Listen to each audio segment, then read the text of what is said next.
Hello everyone, स्वागत है आपका अपने YouTube channel target botany classes में। कैसे हैं आप लोग? हम लोग 11th क्लास बायोलॉजी के चैप्टर 2 में वर्गीकरण का इतिहास, वर्गीकरण के प्रकार, कृत्रिम वर्गीकरण, प्राकृतिक वर्गीकरण और जातिवृत्तीय वर्गीकरण को हम लोग देख चुके हैं। उसके बाद अगली हेडिंग आती है जीवों का वर्गीकरण। ठीक, वर्गीकरण की द्विनाम जगत पद्धति।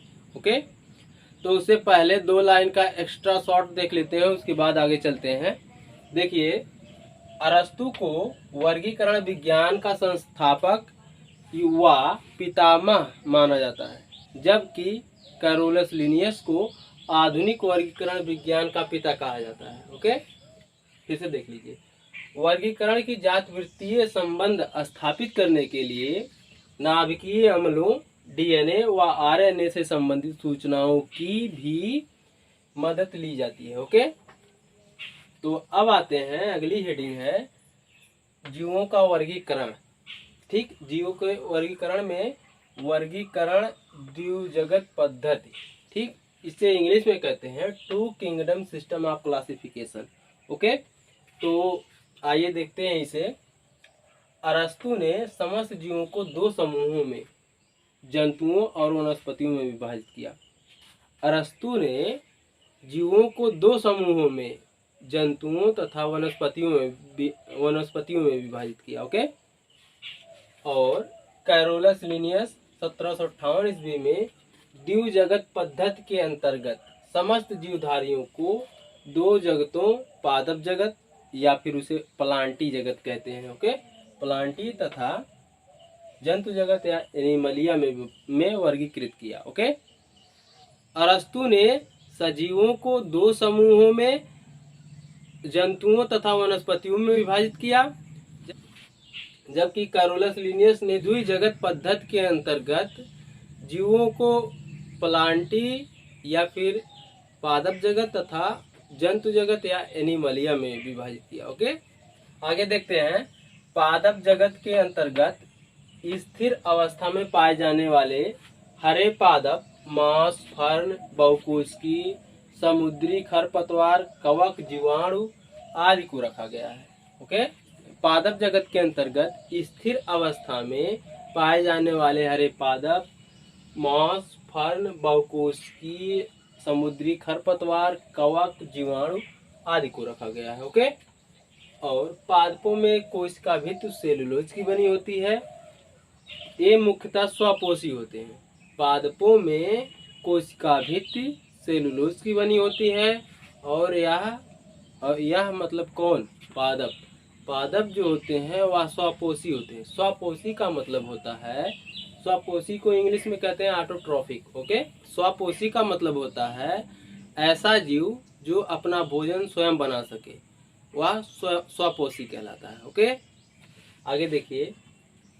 जबकि जंतु जगत के अंतर्गत बहुकोशिकीय जंतुओं तथा एक कोशिकीय प्रोटोजोआ को रखा गया है। ओके, ये परपोषी होते हैं। मतलब जंतु जो होते हैं वह परपोषी होते हैं। परपोषी को इंग्लिश में कहते हैं हेट्रोट्रॉफिक।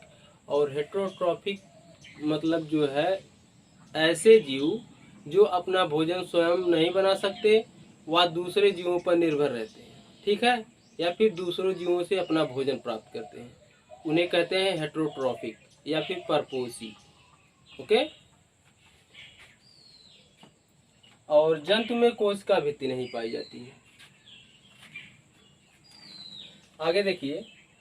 बैक्टीरिया को उनमें उपस्थित दृढ़ कोशिका भित्ति के कारण इन्हें प्लांटी के अंतर्गत रखा गया है। ओके, बैक्टीरिया या जीवाणु में एक दृढ़ कोशिका भित्ति पाई जाती है, इसीलिए जो है इन्हें प्लांटी या पादप जगत के अंतर्गत रखा गया है। कवकों के हरित लवक की अनुपस्थिति तथा कोशा भित्ति मतलब कोशिका भित्ति। ओके, कोशिका भित्ति की उपस्थिति व फिर परपोषी प्रवृत्ति मतलब कवक भी जो होते हैं या दूसरों से भोजन प्राप्त करते हैं। ओके, परपोषी प्रवृत्ति के कारण इन्हें विपथी पादपों के श्रेणी में रखा गया है। विपथी मतलब होता है असामान्य, असामान्य श्रेणी में रखा गया है। ओके, सबसे इम्पोर्टेंट और हेडलाइन है, इसको याद रखना। यूग्लिना को पादप जगत तथा जंतु जगत के बीच की संयोजी कड़ी माना जाता है। ओके, यूग्लिना को जंतु और पादप के बीच की कड़ी क्यों माना जाता है, आइए उसके बारे में थोड़ा सा जान लेते हैं।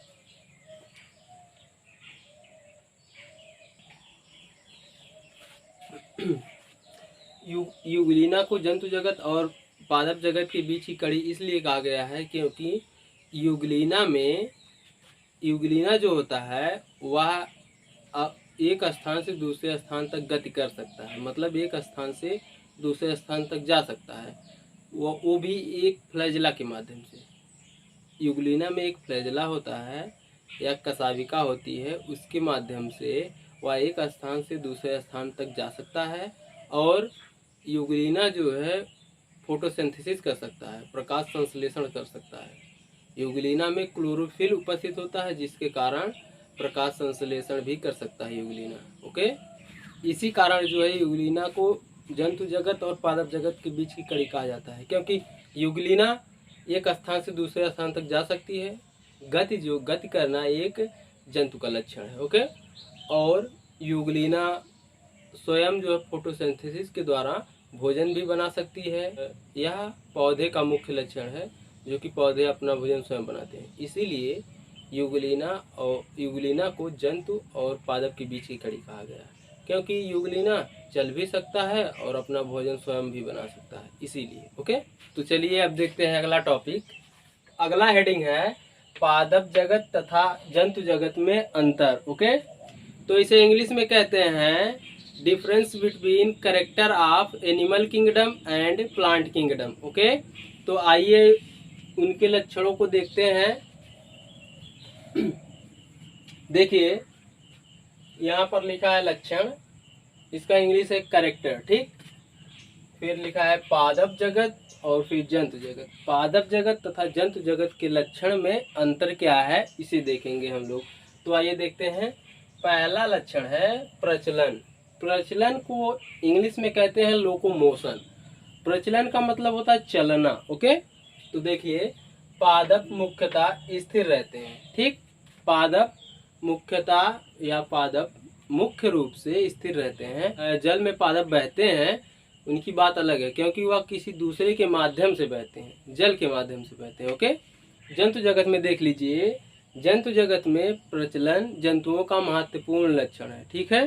जंतु भोजन की तलाश में या फिर सुरक्षित स्थान की तलाश में या फिर अपने साथी की खोज में प्रचलन करते हैं। ओके, देखिए नंबर 2 है वृद्धि या ग्रोथ।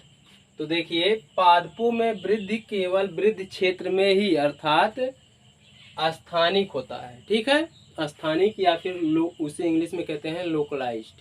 ओके, पादपों में वृद्धि जो होता है स्थानिक होता है तथा पादपों में वृद्धि जीवन काल होता रहता है। जब तक पादप जिंदा रहेंगे या फिर जीवित रहेंगे तब तक पादपों में वृद्धि होती रहेगी। ओके, आइए देखते हैं जंतु जगत में। जंतु जगत में देख लीजिए, जंतुओं में वृद्धि सभी भागों में होता है। एक बात और है, पादप में वृद्धि केवल विशिष्ट या विशेष क्षेत्रों में होता है, ठीक। देखिए केवल वृद्धि क्षेत्र में ही होता है। पादप जो होता है उसका एक स्थान होता है जहाँ से वृद्धि करता है। ओके, और जंतुओं में जो होता है, जंतुओं में वृद्धि जो है सभी अंगों में होता है, सभी भागों में होता है। जंतु के सभी भागों में वृद्धि होता है, जबकि पादप के किसी एक क्षेत्र में, किसी एक भाग में वृद्धि होती है। ओके, तो देखिए यहाँ पर जंतु में वृद्धि सभी भागों में समान रूप से अर्थात विस्तृत होता है, और जंतुओं में वृद्धि एक निश्चित आकार प्राप्त करने तक होता है, उसके बाद जंतुओं में वृद्धि रुक जाती है। ओके, जबकि पादप में वृद्धि जीवन भर चलती रहती है जब तक पादप जिंदा रहेगा। ओके, तो अगला नंबर है पोषण। पोषण को इंग्लिश में कहते हैं न्यूट्रिशन, ठीक है। न्यूट्रिशन देख लीजिए, हरित लवक की उपस्थिति के कारण पादप स्वपोषी होते हैं, मतलब इनमें हरित लवक एक वर्णक का नाम है, इसके द्वारा जो है पादप प्रकाश संश्लेषण करता है और भोजन स्वयं बनाता है। ओके, कुछ पादप मृतोपजीवी।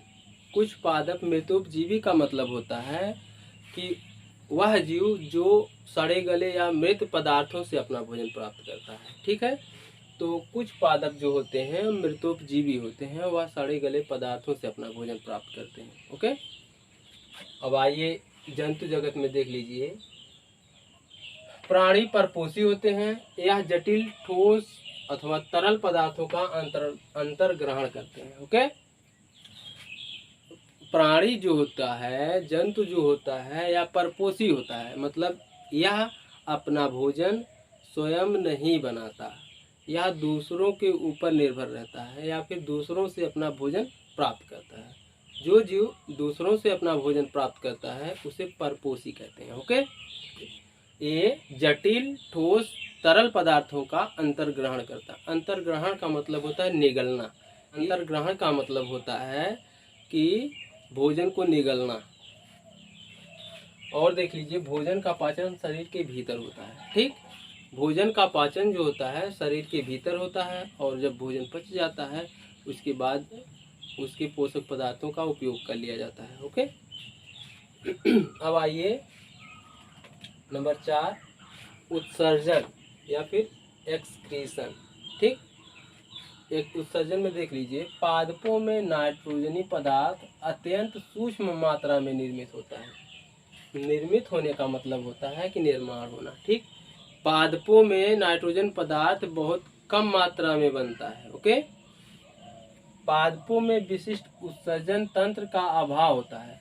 पादपों में एक विशेष प्रकार के उत्सर्जन तंत्र का अभाव होता है, जिसके कारण पादपों में एक्सक्रीशन नहीं होता है। ओके, अब आते हैं जंतु जगत में। उपापचयी क्रियाओं के फलस्वरूप बने नाइट्रोजनी उत्सर्जी पदार्थों के निष्कासन हेतु जंतुओं में उत्सर्जी अंग तथा उत्सर्जी तंत्र पाया जाता है। ठीक, उपापचयी क्रियाओं के फलस्वरूप बने नाइट्रोजनी उत्सर्जी पदार्थ को निष्कासन करने के लिए जंतुओं में उत्सर्जी अंग तथा उत्सर्जी तंत्र पाए जाते हैं। ओके, अब आते हैं अगले नंबर पर, उत्तेजनशीलता। उत्तेजनशीलता को इंग्लिश में कहते हैं इरिटेबिलिटी। ठीक, देखिए, संवेदी अंगों, तंत्रिका तंत्र तथा पेशियों के अभाव के कारण पादप बाह्य संवेदनाओं के प्रति धीमी उत्तेजनशीलता दर्शाते हैं। ठीक, पादप में संवेदी अंगों, तंत्रिका तंत्र तथा पेशियों के अभाव के कारण यह जो है बाहरी उत्तेजनशीलता को बहुत कम दर्शाते हैं। ओके, और आगे देख लीजिए, संवेदी अंगों तथा तंत्रिका तंत्र की उपस्थिति के कारण जंतु बाह्य संवेदनाओं के प्रति उत्तेजनशीलता दर्शाते हैं। ठीक, जंतु में संवेदी अंग तथा तंत्रिका तंत्र की उपस्थिति के कारण जंतु बाह्य संवेदनाओं के प्रति उत्तेजनशीलता दर्शाते हैं, जबकि यही संवेदी अंग, तंत्रिका तंत्र तथा पेशियां पादप में नहीं पाई जाती, इसलिए वह बाह्य संवेदनाओं के प्रति संवेदनशीलता बहुत कम दर्शाती है। ओके, आज ये अगले नंबर पर कोशिका भित्ति। ठीक, कोशिकाओं में कोशिका भित्ति पाई जाती है। ठीक, पादप के कोशिकाओं में कोशिका भित्ति पाई जाती है। ओके, और जंतु में देख लीजिए, कोशिका भित्ति का अभाव होता है। जंतुओं में कोशिका भित्ति का अभाव होता है। ओके, और अगला नंबर है संचित भोज्य पदार्थ। ठीक, संचित भोज्य पदार्थ को इंग्लिश में कहते हैं रिजर्व फूड। ओके, तो देखिए, पादपों में संचित भोज्य पदार्थ सामान्यतः मंड के रूप में होता है, और जंतुओं में संचित भोज्य पदार्थ प्रायः ग्लाइकोजन के रूप में पाया जाता है। ओके, पादप में जो संचित भोज्य पदार्थ होता है, पादप में जो संचित भोज्य पदार्थ होता है वह स्टार्च या फिर उसे हिंदी में कहते हैं मंड के रूप में होता है। ओके, और जंतुओं में संचित भोज्य पदार्थ ग्लाइकोजन के रूप में होता है। ओके, अब एग्जाम्पल है, कुछ पादप और जंतु के एग्जाम्पल है, देख लीजिए। बैक्टीरिया, कवक, लिवरवर्ट, मांस, फर्म तथा पुष्पीय पादप आदि पादप जगत के एग्जाम्पल है। ओके, प्रोटोजोआ, स्पंज, कृमि, कीट, केकड़ा,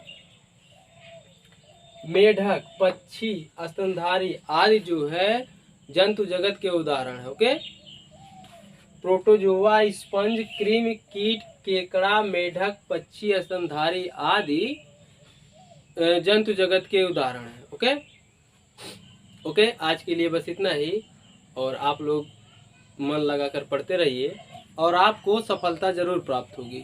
ऑल द बेस्ट।